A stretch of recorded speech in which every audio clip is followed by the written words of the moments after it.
मित्रों, Asia cup 2025 के लिए भारतीय टीम का स्क्वाड घोषित हो चुका है, लेकिन इस बार एक ऐसा नाम गायब है जिसने पूरे क्रिकेट जगत में हलचल मचा दी है। जी हां, हम बात कर रहे हैं श्रेयस अय्यर की, जिन्हें इस बार टीम में जगह नहीं मिली। इस फैसले ने फैंस के साथ साथ पूर्व दिग्गज खिलाड़ियों को भी हैरान कर दिया है। भारतीय टीम के पूर्व कप्तान रोहित शर्मा और महेंद्र सिंह धोनी इस चयन को लेकर बेहद नाराज नजर आए। बताया जा रहा है कि गुस्से में उन्होंने अजीत अगरकर और सूर्य कुमार यादव पर जमकर नाराजगी जताई और एक कड़ा बयान जारी किया, जिसने पूरे क्रिकेट जगत को झकझोर कर रख दिया है। हर किसी के मन में यही सवाल उठ रहा है कि आखिर श्रेयस अय्यर जैसे भरोसेमंद खिलाड़ी को एशिया कप जैसी बड़ी प्रतियोगिता में क्यों नजरअंदाज कर दिया गया। रोहित और धोनी का यह बयान अब चर्चा का सबसे बड़ा मुद्दा बन चुका है और सोशल मीडिया से लेकर हर क्रिकेट मंच पर इसी की गूंज सुनाई दे रही है। तो मित्रों, आखिरकार रोहित और धोनी ने क्या कहा? कैसे उन्होंने गंभीर शब्दों में चयनकर्ताओं और सुअर को लताड़ लगाई और उनके गुस्से से भरे इस बयान ने क्यों पूरे क्रिकेट जगत को हिलाकर रख दिया? इन सब सवालों के जवाब हम आपको पूरे विस्तार से इस वीडियो में दिखाने वाले हैं। लेकिन उससे पहले, अगर आप भी मानते हैं कि श्रेयस अय्यर को एशिया कप 2025 की टीम में मौका मिलना चाहिए था, तो इस वीडियो को एक लाइक जरूर करें।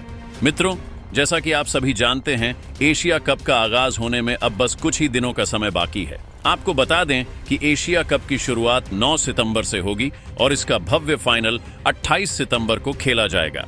इस महाकुंभ जैसी प्रतियोगिता के लिए सभी देशों ने अपनी अपनी टीमों का ऐलान कर दिया है और अब फैंस की निगाहें सिर्फ इस बात पर टिकी हैं कि कौन सी टीम खिताब पर कब्जा जमाएगी। इसी कड़ी में भारतीय टीम ने भी अपने फाइनल स्क्वाड का ऐलान कर दिया है। अगर भारतीय स्क्वाड की बात करें तो कप्तानी की जिम्मेदारी इस बार सूर्य कुमार यादव को सौंपी गई है, जबकि उपकप्तान के तौर पर शुभमन गिल को चुना गया है। इनके अलावा टीम में अभिषेक शर्मा, तिलक वर्मा, हार्दिक पांड्या, शिवम दुबे, अक्षर पटेल, जितेश शर्मा, जसप्रीत बुमराह, अर्शदीप सिंह, वरुण चक्रवर्ती, कुलदीप यादव, संजू सैमसन और हर्षित राणा को भी मौका दिया गया है। लेकिन मित्रों, हैरान कर देने वाली बात यह रही कि श्रेयस अय्यर को टीम से बाहर कर दिया गया। सिर्फ इतना ही नहीं, बल्कि मोहम्मद सिराज और यशस्वी जायसवाल जैसे ढाकड़ खिलाड़ियों को भी नजरअंदाज कर दिया गया, जबकि यह वे नाम थे जिनके चयन की चर्चा चारों तरफ जोरों पर थी। आपको बता दें कि एशिया कप के लिए 15 सदस्य टीम के साथ 5 खिलाड़ियों को स्टैंड बाय में रखा गया है। इनमें प्रसिद्ध कृष्णा, वॉशिंगटन सुंदर, रियान पराग, ध्रुव जुड़ेल और यशस्वी जायसवाल का नाम शामिल है। लेकिन सबसे बड़ी निराशा तब हुई जब श्रेयस अय्यर का नाम अंतिम स्क्वाड से बाहर कर दिया गया। इस चौंकाने वाले फैसले के बाद हर कोई सोशल मीडिया पर चयनकर्ताओं और कप्तान सूर्य कुमार यादव पर सवाल खड़े करता नजर आया। फैंस से लेकर क्रिकेट एक्सपर्ट तक सबके बीच चर्चा का विषय यही बन गया कि आखिर श्रेयस अय्यर जैसे भरोसेमंद और बड़े मैचों में साबित खिलाड़ी को क्यों नजरअंदाज किया गया। और अब आते हैं सबसे बड़े धमाके पर। भारतीय टीम के 2 दिग्गज पूर्व कप्तान रोहित शर्मा और महेंद्र सिंह धोनी का गुस्सा इस फैसले के बाद 7वें आसमान पर पहुंच गया। दोनों दिग्गजों ने खुलकर चयनकर्ताओं और सूर्य कुमार यादव पर सवाल उठाते हुए बड़ा बयान दे डाला। उन्होंने गुस्से में टीम चयन पर कई तीखे सवाल खड़े किए और साफ कहा कि इस तरह के निर्णय भारतीय क्रिकेट के भविष्य के लिए खतरे की घंटी है। मित्रों, आप खुद सोचिए, जब रोहित और धोनी जैसे बड़े नाम इस फैसले से इस कदर नाराज हैं, तो क्रिकेट जगत में हलचल मचना लाजमी है।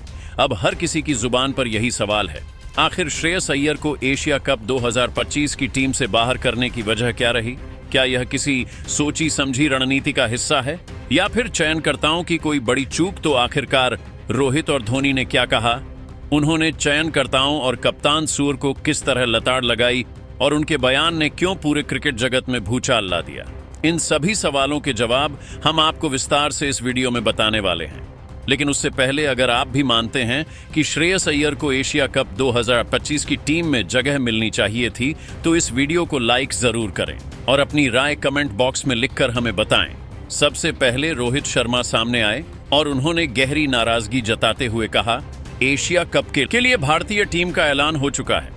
मैं मानता हूं कि टीम अच्छी है और इसमें किसी भी खिलाड़ी की काबिलियत पर सवाल नहीं उठाया जा सकता, लेकिन इसके बावजूद मुझे कहना पड़ेगा कि मुख्य चयनकर्ता अजित अगरकर और कप्तान सूर्य कुमार यादव से एक बहुत बड़ी चूक हो गई है। उन्होंने श्रेयस अय्यर जैसे होनहार खिलाड़ी को टीम में शामिल नहीं किया। सच कहूं तो ये समझ से परे है कि इतनी बड़ी गलती आखिर कैसे हो सकती है। रोहित ने आगे कहा, आप सोचिए, एक ऐसा खिलाड़ी जिसने भारतीय टीम को कई महत्वपूर्ण मुकाबलों में जीत दिलाई, जिसने मुश्किल हालात में अपनी बल्लेबाजी से टीम को संभाला और सिर्फ इतना ही नहीं बल्कि आईपीएल में अपनी कप्तानी से अपनी टीम को फाइनल तक पहुंचाया, उस खिलाड़ी को आप इतने बड़े टूर्नामेंट से बाहर रख रहे हैं। यह कोई साधारण गलती नहीं है। पहले उसे इंग्लैंड के खिलाफ टेस्ट सीरीज से नजरअंदाज किया गया और अब एशिया कप जैसे बड़े मंच से बाहर रखा गया। आखिर यह कैसा चयन है भाई? मुझे तो समझ नहीं आता कि आप एक खिलाड़ी को बार बार क्यों निशाना बना रहे हैं। रोहित ने श्रेयस के पक्ष में अपनी बात और मजबूती से रखते हुए कहा, मुझे पता है कि शुभमन गिल को टीम में शामिल किया गया है। मैं मानता हूं कि शुभमन गिल में टैलेंट की कोई कमी नहीं है। उसने हाल ही में इंग्लैंड के खिलाफ बेहतरीन कप्तानी की और साथ ही शानदार बल्लेबाजी भी दिखाई, लेकिन इस बात को नकारा नहीं जा सकता कि T20 फॉर्मेट में उसका प्रदर्शन उतना दमदार नहीं रहा है जितना होना चाहिए था। ऐसे में गिल को मौका देने के साथ साथ श्रेयस अय्यर को भी शामिल करना जरूरी था। ये टीम को और भी संतुलित बनाता। उन्होंने अपने बयान में बेहद गंभीर अंदाज में कहा, मैं साफ साफ बोल रहा हूं कि श्रेयस अय्यर को मौका न मिलना न सिर्फ टीम इंडिया के लिए एक बड़ा झटका है, बल्कि यह एक खिलाड़ी के आत्मविश्वास को तोड़ने वाला कदम भी है। आप सोचिए, जब कोई खिलाड़ी बार बार मेहनत करके खुद को साबित करता है और फिर भी उसे लगातार नजरअंदाज किया जाता है, तो उसका मनोबल कितना गिरता होगा।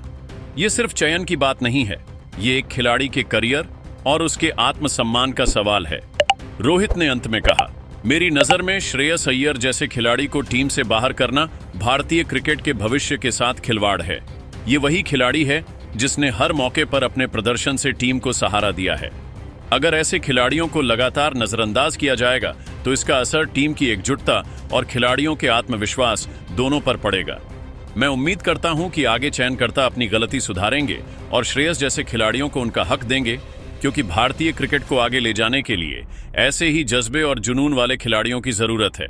वहीं धोनी ने अपने अंदाज में बेहद शांत लेकिन तीखे शब्दों में कहा, एशिया कप के लिए टीम इंडिया का स्क्वाड घोषित हो गया है और निश्चित तौर पर टीम मजबूत नजर आती है, लेकिन मुझे सबसे ज्यादा निराशा इस बात से हुई है कि श्रेयस अय्यर को इसमें जगह नहीं दी गई। एक खिलाड़ी जिसने लगातार अपने प्रदर्शन से टीम को सहारा दिया, जिसे संकट की घड़ी में भरोसे के साथ भेजा जाता है, उसका नाम ना होना समझ से बाहर है। धोनी ने आगे कहा, क्रिकेट सिर्फ आंकड़ों का खेल नहीं है, यह भरोसे और आत्मविश्वास का खेल है। श्रेयस अय्यर ने हर बार यह साबित किया है कि जब टीम दबाव में होती है तो वह खड़ा होकर मुकाबला जिताने का माद्दा रखता है। ऐसे खिलाड़ी को बाहर रखना मेरे लिए बहुत बड़ा झटका है। चयनकर्ताओं और कप्तान को यह समझना चाहिए कि अनुभव और परिपक्वता जैसी चीजें किसी भी बड़े टूर्नामेंट में सबसे अहम होती हैं। उन्होंने साफ शब्दों में कहा, मैं यहाँ किसी की आलोचना करने नहीं आया हूँ, लेकिन इतना जरूर कहना चाहूंगा कि अगर हम अपने सबसे भरोसेमंद खिलाड़ियों को ही बार बार नजरअंदाज करेंगे तो इससे न सिर्फ खिलाड़ी का आत्मविश्वास टूटेगा बल्कि टीम का संतुलन भी बिगड़ेगा। श्रेयस अय्यर का बाहर होना एक गलत संदेश देता है कि मेहनत और निरंतरता के बावजूद आपको नजरअंदाज किया जा सकता है। अंत में धोनी ने कहा, मेरी राय में श्रेयस अय्यर जैसे खिलाड़ी को टीम का हिस्सा होना ही चाहिए था। उसका अनुभव, उसका धैर्य और मैच फिनिश करने की क्षमता टीम इंडिया के लिए बहुत बड़ी ताकत हो सकती थी। उम्मीद करता हूं कि आगे इस तरह की गलतियां दोहराई नहीं जाएंगी, क्योंकि बड़े टूर्नामेंट जीतने के लिए सिर्फ टैलेंट नहीं बल्कि भरोसेमंद खिलाड़ियों की मौजूदगी भी जरूरी है। लेकिन मित्रों, आप सभी को क्या लगता है, क्या भारतीय टीम एशिया कप के खिताब पर कब्जा कर पाएगी? कमेंट करके अपनी राय हमें जरूर